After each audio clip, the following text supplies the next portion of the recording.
Well, good morning, Dallas Stars fans and all y'all foilists.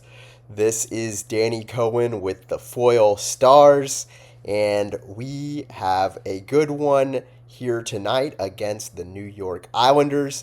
The Stars have won 5 in a row. We look to make it 6 and attempt a perfect sweep of the Eastern Bloc as our special teams are absolutely on fire. Dallas has 4 perfect penalty kill games straight. That is good for 12 straight penalty kills. And Dallas' power play equally as hot. Goals in 8 straight games.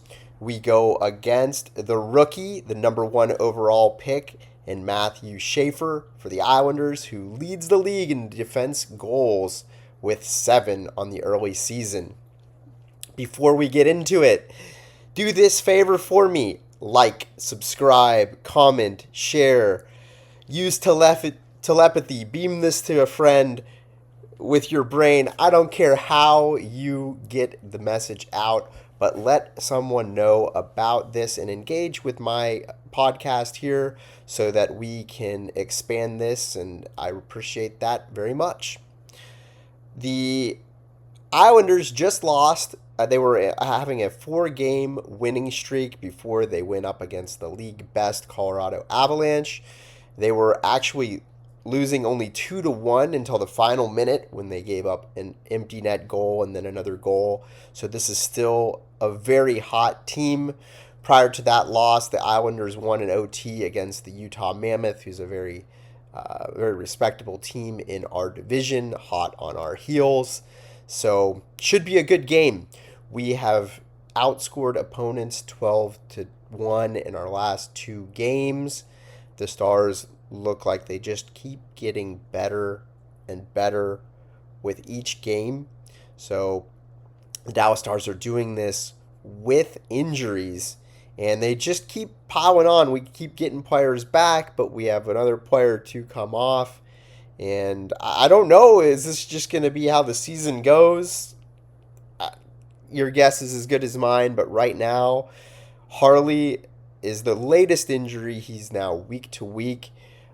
We've still got Nils Lundkvist out. Jamie Benn could play tonight. I would love to see that. I'm sure you would too. Adam Ernie also recently went out with a lower body injury. He was placed on long-term IR. And Matthew Duchene, after being presumably concussed, has been day-to-day for quite some time, and who knows when he comes back. So, Capobianco, he looked pretty good in his first game back for Harley.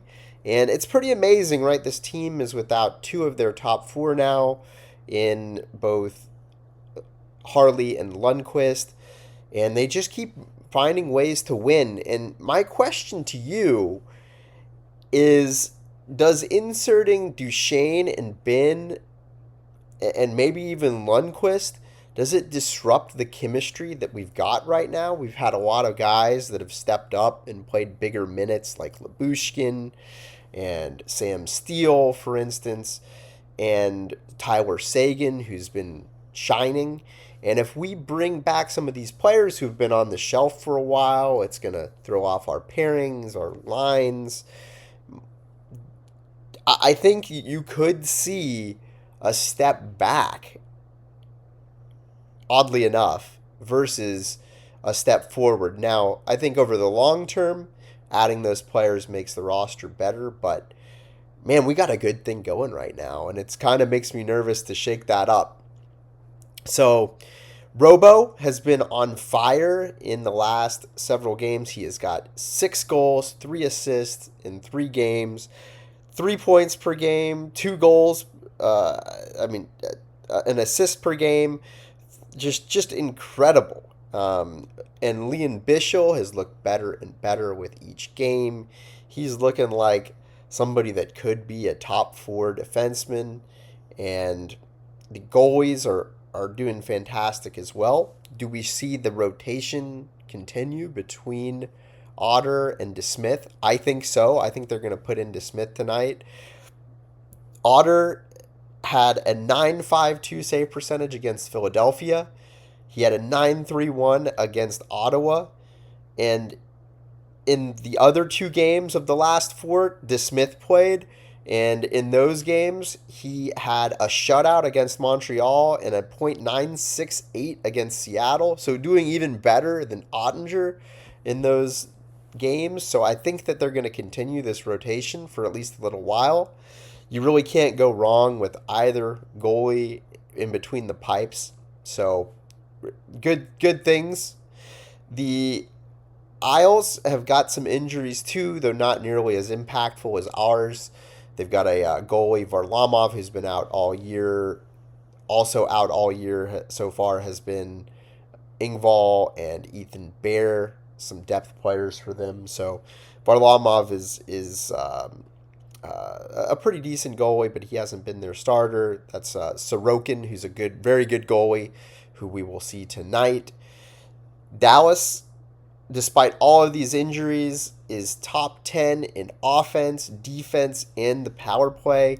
That's starting to look borderline elite right there. So, just incredible. Dallas's offense is ranked 10th at 3.26. Get this, the Avs, our number 1 offense in the league, is 4.11. That is a big gap that we have got to close there. And I'm not sure if Duchene and Benn will get that done, but it might get us close. Mikko Rantanen has been leading that offense with 9 goals, 17 assists, 26 points in 19 games played. That is on pace for 112, which would be a Dallas Stars record. Not a record for the franchise going back to Minnesota, but it would be a Dallas Stars record. So let's see if he continues that. Wyatt Johnston leads our team in goals with 11 on the early season here. Dallas's defense has crept up and up and up throughout the season. It started off really shaky, and as they've gotten used to this new, more free-flowing system, they've been doing better and better, and they're now 9th overall at 2.79 goals against per game, so we're under 3, which is very good. That is a recipe for winning hockey. Miro Heiskanen is on fire on both ends of the ice as a part of that defense. 17 points in 19 games played. Just incredible stuff from him. Dallas has the number 2 power play in the league. 1 out of 3 times that you put them on the power play, they are going to put it in the net. So that's something to watch for as we look to extend the power play streak. The New York Islanders have the number 13 offense at 3.21, so not far off of us in terms of their goals for per game. That's led by Bo Horvat, who's got 23 points, 12 goals, 11 assists in 19 games played. Mathew Barzal, the player that we could have drafted along with some others in 2015 when we picked Gurianov, is number 2 on the team. And then Schaefer also has 15 points, same as Barzal. You've also got Jonathan Drouin to worry about on offense for them as well. The New York Islanders have the 20th defense in the league, so middle of the pack to less than that at 3.16 goals against per game. Their power play is not so good. 27th overall in the league at 16%. So our penalty kill, which has been on fire, has maybe got a little gift there in terms of the hockey gods dishing up a power play like that. Hopefully I didn't jinx it for us by saying it. The Isles have the 11th PK in the league at 81.5%. So that is a formidable foe for our power play scoring streak to go up against. Are we going to see some fights tonight? Unlikely. The New York Islanders have had 3 fights on the year, same as us. We're 2 teams that just don't drop the mitts very much. But, who knows? They've got 3 different fights from 3 different players, and all those players are in the game tonight, I think. So it can always happen, and we can always wish, right? So the game, what the stakes are tonight, we have got the Jets, the Blackhawks, and the Mammoth all playing within our division. They're all playing weak teams, So there's a good chance that all of our divisional foes are going to pull out some points tonight. All are 5 points behind us in the standings, with Winnipeg and Chicago having one game in hand. So you can close the gap very quickly if you drop the ball tonight.